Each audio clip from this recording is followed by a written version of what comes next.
नमस्कार, D academy में आप सबका स्वागत है। 10th आईसीएसई की डेट आ चुकी है एग्जाम्स की। आपको पता है कि फेब से ये चीजें स्टार्ट हो जाएंगी और मार्च तक कंटिन्यू रहेंगी। तो बहुत ज्यादा जरूरी था कि हम फोकस करें अब लास्ट 3 मंथ्स की हमारी स्ट्रेटजी क्या होनी चाहिए। तो बेहद जरूरी आपके लिए एक वीडियो में लेकर आया हूं कि लास्ट 3 मंथ्स में आपको किस तरह से चीजों पे फोकस करना है, क्या हमारी स्ट्रेटजीज होंगी, किस पे फोकस करेंगे और कैसे हम टारगेट को अभी भी अचीव कर सकते हैं। ठीक है, तो छोटे छोटे कमिटमेंट्स बहुत रिक्वायर्ड होते हैं और वो छोटे छोटे कमिटमेंट्स अगर आप पार पाने की कोशिश करते रहेंगे तो डेफिनेटली आप सक्सेसफुल हो जाएंगे। सर, क्या 3 मंथ्स में प्रिपेयर करके पूरा 10th आईसीएसई का सिलेबस 90 मार्क्स लाया जा सकता है? हाँ, बड़ी आसानी से आया जा सकता है। इसमें फेज 1 की मैं वीडियो ला रहा हूँ आपके सामने। अब इसके बाद मैं आपके पास आऊंगा मार्क्स के वेटेज के हिसाब से डिस्कशन करते हुए, पर आज एकदम बेसिक सी एक इंफॉर्मेशन आप सबके साथ मैं शेयर कर रहा हूँ। ठीक है, सो लास्ट 3 मंथ्स में क्यों कह रहा हूं, दिसंबर, जनवरी, फरवरी हमारे पास बचा हुआ है समय। इसी में हमको स्ट्रेटेजिकली जिस भी तरह से मूव करना है उस पे फोकस करना होगा। तो आज मैं बहुत बेसिक सी चीजें आपके पास लेकर आ रहा हूं कि अब स्टार्ट क्या कर दें हम लोग, चीजें अभी से क्या स्टार्ट कर दें, कैसे चैप्टर वाइज पढ़ना है, इस पे मैं बता रहा हूं। एक और वीडियो में आपके सामने लेकर आऊंगा, पर आज एकदम बेसिक सी एक वीडियो आप सबके सामने मैथमेटिक्स की। तो आप लोग को पता है 100 नंबर का टोटल आना है, जिसमें से 80 मार्क्स का आपका, 70 मार्क्स का, 80 मार्क्स का पेपर होगा और उसमें से आपको मैक्सिमम स्कोर करना है। तो आपकी स्ट्रेटजी क्या होनी चाहिए? Give at least 1 test every week and analyse properly. अभी मैं उन टेस्ट, नंबर ऑफ टेस्ट को बढ़ाऊंगा भी। तो बोर्ड एग्जाम से रिलेटेड जितने भी आपके आईसीएसई बोर्ड के पेपर पिछले 5 साल या 10 साल के आपके पास है, नहीं है तो परचेज करिए और हैबिट बना लीजिए कि मैं हर हफ्ते एक टेस्ट पेपर जरूर दूंगा। क्योंकि देखिए, सबसे बड़ी स्ट्रेटजी ये होती है कि सर पूरा पेपर, अभी तो सिलेबस ही नहीं कंप्लीट हुआ है तो मैं कहाँ से पेपर लगाना शुरू कर दूं। तो आप जब बेसिक चीजें सबकी फिनिश करते हैं, अब आपकी स्ट्रेटजी क्या रहती है कि सर हमने क्या किया, ट्रिग्नोमेट्री पूरी लगा ली। मैं ट्रिग्नोमेट्री पूरी लगाने को नहीं कह रहा हूं, मैं कह रहा हूं ट्रिग्नोमेट्री जब भी लेके बैठी उसके बेसिक 30 क्वेश्चंस आपने प्रैक्टिस कर लिए और फिर हम नेक्स्ट चैप्टर पे मूव कर गए। क्योंकि आईसीएसई बोर्ड हमारा इस तरह से पेपर को डिजाइन करता है कि वो 100% हर चैप्टर से क्वेश्चन आना ही आना है। तो मतलब फॉर श्योर है कि हम किसी चैप्टर को स्किप करके जाएंगे तो वहां पे हमारे साथ बुरा हो सकता है। तो हमें पहले फोकस करना है अपने 100% सिलेबस को फिनिश करने पे। वो कैसे हो सकता है? 35 to 40 question from each chapter हमको लगा के रखने। तो जैसे ही आपके 30 to 35 क्वेश्चंस बेसिक्स हो जाते हैं, चलिए आप 20 क्वेश्चन का टारगेट भी लेके चल सकते हैं, 20 क्वेश्चंस का आप टारगेट लेके चलते हैं तो आप नेक्स्ट चैप्टर पे स्विच कर जाएं। इंस्टेड ऑफ गोइंग कि इस चैप्टर में 101 क्वेश्चन है, इस चैप्टर में 80 क्वेश्चन है, उनको फिनिश करने पे यदि आप जाएंगे तो आपका पेपर खराब होने के चांसेस बढ़ने लगते हैं। तो अभी हम इन चीजों पे फोकस करेंगे कि कैसे लेस टाइम में हम इफेक्टिवली बहुत अच्छे से पेपर को सॉल्व कर सकते हैं। ठीक है, तो इसके लिए सबसे ज्यादा जरूरी है एक टेस्ट हर हफ्ते देना और उसका एनालिसिस अच्छे से करना। उसके एनालिसिस में ये देखना कि उस पेपर में जो जो क्वेश्चंस आए थे वो मैंने किस स्टेप तक सही किए। अब सर इससे फर्क क्या पड़ेगा? इससे ये फर्क पड़ता है कि जब मैं सुबह शाम पढ़ता हूं, मान लीजिए अभी मैंने स्ट्रेटजी बनाई कि आज से मैं 3 घंटे मैथमेटिक्स पढ़ूंगा, तो 3 घंटे मैथमेटिक्स तो मैं पढ़ता हूं लेकिन एक ही चैप्टर में इन्वॉल्व रहता हूं। लेकिन अगर पूरे हफ्ते मैंने पढ़ाई करी और लास्ट में एक टेस्ट दे दिया तो उन सातों चैप्टर जो आपने 7 दिन में या 6 दिन में लगाए, उन सातों चैप्टर्स का आपका रिवीजन हो जाता है एक टेस्ट देने से। तो एक टेस्ट आपको 360 डिग्री पूरा रोटेट करवा देता है सिलेबस के अराउंड। तो सबसे ज्यादा जरूरी होता है कि हम टेस्ट पे फोकस रखें ताकि हमारा बेहतर हो पाए। और सर ये टेस्ट सीरीज कहां से ज्वाइन करें, क्या करें? आप हमसे कनेक्ट कर सकते हैं। नहीं भी है तो कोई भी टेस्ट पेपर आप खरीदिए और घर पे आदत बना लीजिए कि उसका हमको सॉल्व करना है, उसको सॉल्व करने के बाद उसका एनालिसिस देना है। इसलिए उन्हीं टेस्ट पेपर्स को परचेज करिएगा जिसमें आपको एनालिसिस आखिरी में पूरा मिल जाए। ठीक है, else contact us, we will provide you the content। इसके बाद सेक्शन ए और बी के डिफरेंट वेटेज होता है। तो सबसे पहले ये देख लीजिए किस चैप्टर में किस चीज पे हमको कमांड ज्यादा है, या सेक्शन बी में किस तरह के क्वेश्चंस आते हैं। हालांकि मैं इस पे एक वीडियो आपको जरूर दूंगा, लेकिन ए और बी का वेटेज अलग अलग होता है। तो पहले फोकस करिएगा सेक्शन बी, जिसमें से पेपर आने का चांस अच्छा खासा रहता है। और सेक्शन बी में जनरली थोड़े बहुत कॉन्सेप्ट से ऊपर क्वेश्चन रहते हैं, थोड़े बहुत, ये नहीं कि ऐसा क्वेश्चन होता है जिसको आप अटेम्प्ट ही नहीं कर सकते। लेकिन क्योंकि वेटेज ज्यादा है और क्वेश्चंस हमको फॉर श्योर उसमें से सही करके आना है, तो इसीलिए उन चैप्टर्स पे कमांड पहले ले आइए ताकि हमें अच्छे खासे मार्क्स मिल जाए। सर वेटेज कैसे आप कह रहे हैं ज्यादा है, मैं कह रहा हूं कि पर यूनिट क्वेश्चन जो है वो वहां पे कम हो जाते हैं, जबकि वर्सटैलिटी सेक्शन ए की तरफ ज्यादा रहती है। इसलिए बी में अगर आप अपना हुनर दिखाते हैं तो आप आसानी से उसमें स्कोर अच्छा कर सकते हैं। और जनरली बच्चों के साथ दिक्कत यही होती है, सेक्शन ए बहुत अच्छा करके आते हैं, सेक्शन बी छूट जाता है। तो अगर आप सेक्शन बी की प्रिपरेशन पहले रहेंगे तो 100% गारंटी मैं ले रहा हूं आपका पेपर कभी भी नहीं छूटेगा। ठीक है, अब इसके बाद और आगे अगर हम बढ़ें तो discipline is the key, follow the routine. अब बहुत हो गया इधर उधर सारी चीजें करने, आप एक डिसिप्लिन रखिए और रूटीन को जरूर फॉलो करिए जो भी आप बना रहे हैं। अभी आप स्कूल जा रहे हैं या बंद कर दिया है तो बहुत अच्छी बात है, स्कूल जा रहे हैं तो स्कूल के आने के बाद कितने घंटे मैथमेटिक्स, कितने घंटे साइंस को और इंग्लिश, हिंदी और सोशल स्टडीज को अगर आप वीकेंड पे टाइम देते हैं एक्स्ट्रा जो आपके पास बचता है, तो ये सबसे बढ़िया स्ट्रेटजी पड़ती है। जो चीजें रेगुलरिटी आपकी मांगती हैं वो होती है मैथ्स और साइंस, उसको आप रेगुलर बेसिस पे सॉल्व करिए। Apart from this Saturday Sunday आप रखिए अपने एक्स्ट्रा करिकुलम एक्टिविटीज बेस्ड जो चैप्टर्स होते हैं, हिस्ट्री, ज्योग्राफी और अपने टैलेंट इंग्लिश पे, ठीक है, सर्वे मैप को। तो सैटरडे संडे की आपकी स्ट्रेटजी रह रहेगी कि इन सारे चैप्टर्स को देंगे, और जिसमें डिसिप्लिन बहुत ज्यादा रिक्वायर्ड है, physics chemistry maths and English, उसको कोशिश करिए कि आप डेली रूटीन का पार्ट बनाएं। डिसिप्लिन में पढ़ाई करिए, 45 मिनट बैठ के 45 मिनट का ब्रेक लेने की जरूरत नहीं है। बहुत होता है तो 10 से 15 मिनट का आप ब्रेक लेते हैं, वो बहुत होता है। ठीक है, 45 मिनट्स बैठ के 45 मिनट्स का ब्रेक लेना, ये सब छोड़ दीजिए आदतें।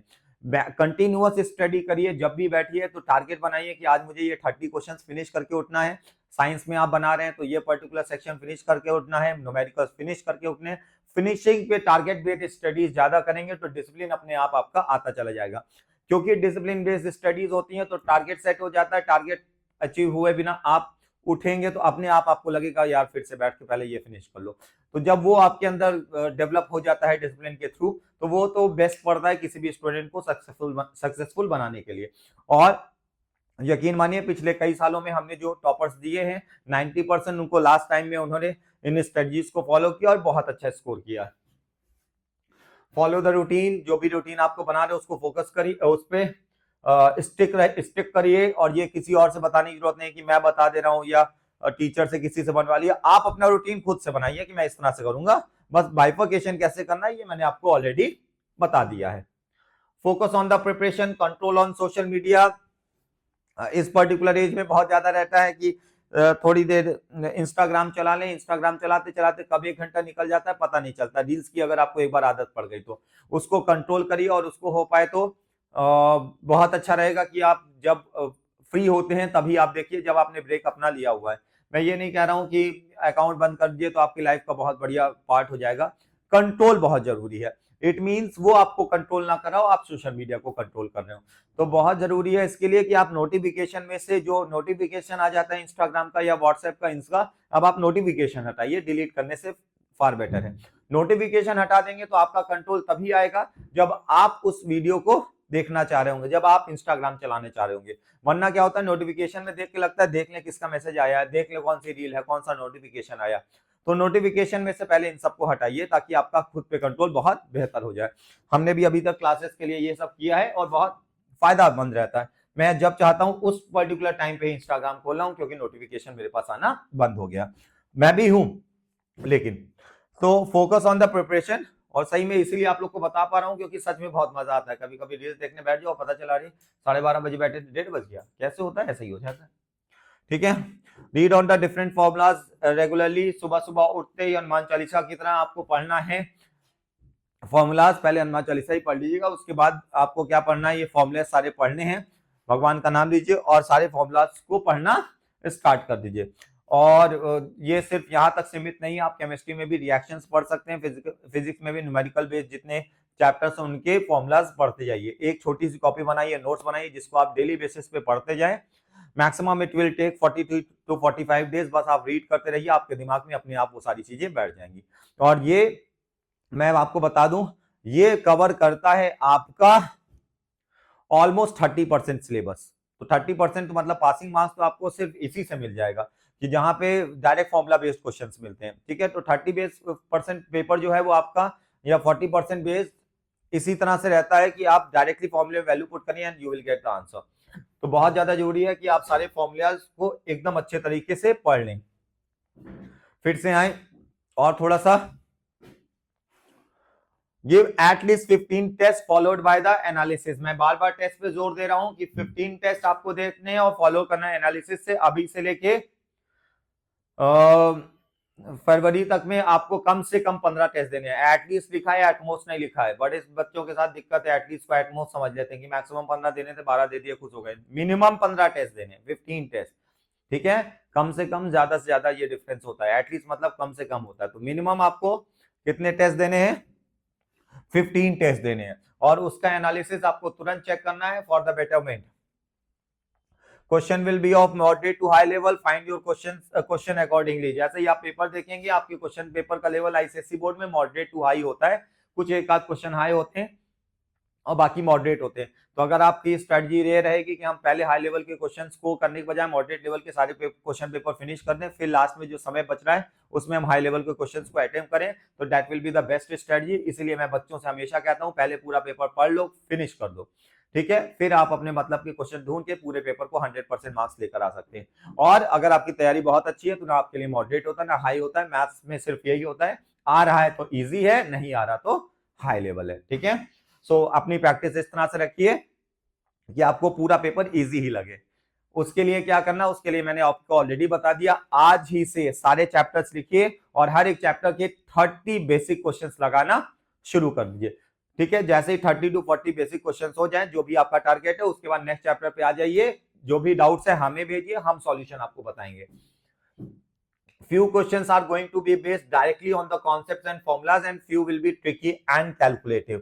कुछ क्वेश्चन जो होते हैं डायरेक्टली फॉर्मुला बेस्ड होते हैं, जैसे कि मैंने आपको बताया 30 to 40% पेपर जो है आपका डायरेक्ट फॉर्मुला बेस्ड रहता है, और बाकी का कैलकुलेटिव और ट्रिकी होता है। कैलकुलेटिव होने का चांस ज्यादा है, जहां पे हमको लंबी कैलकुलेशंस करनी पड़ती हैं, उसमें भी स्टेप्स में मार्किंग होती है। तो आईसीएसई बोर्ड को इस बात पे बहुत ज्यादा फक्र होना चाहिए कि हम जो लिखते हैं, पढ़ते हैं, उसमें स्टेप मार्किंग भी होती है।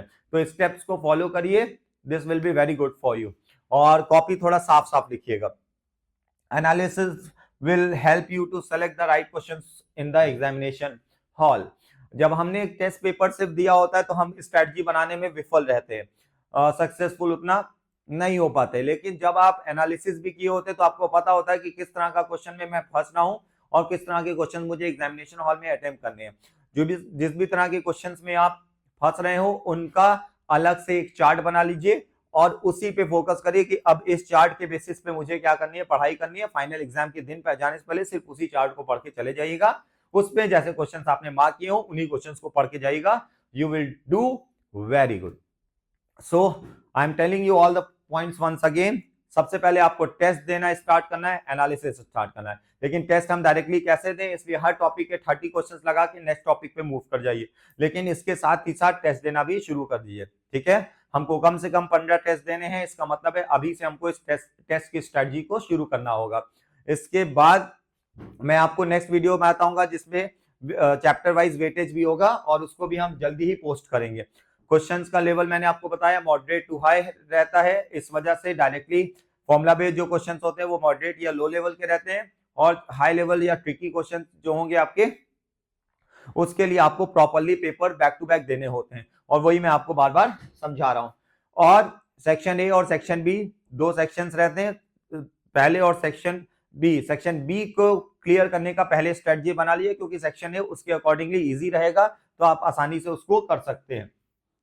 और एनालिसिस की मदद क्या है, एनालिसिस की मदद से आपको सही क्वेश्चन पहले अटेम्प्ट करने में बहुत मदद मिलेगी। क्या 3 महीने में 90% से ज्यादा मैथ्स में मार्क्स लाए जा सकते हैं? हाँ, लाए जा सकते हैं। स्ट्रैटेजिकली काम करिए, अच्छे से पढ़ाई करिए, it is going to help you out. जो भी आपको दिक्कत हो आप हमें पोस्ट करिए, हम उस पर आपको रिप्लाई करेंगे। So thank you so much students, keep studying, अच्छे से पढ़ाई करिए। जहां जो दिक्कत हो, we are always there to assist you. Thank you so much. जय हिंद।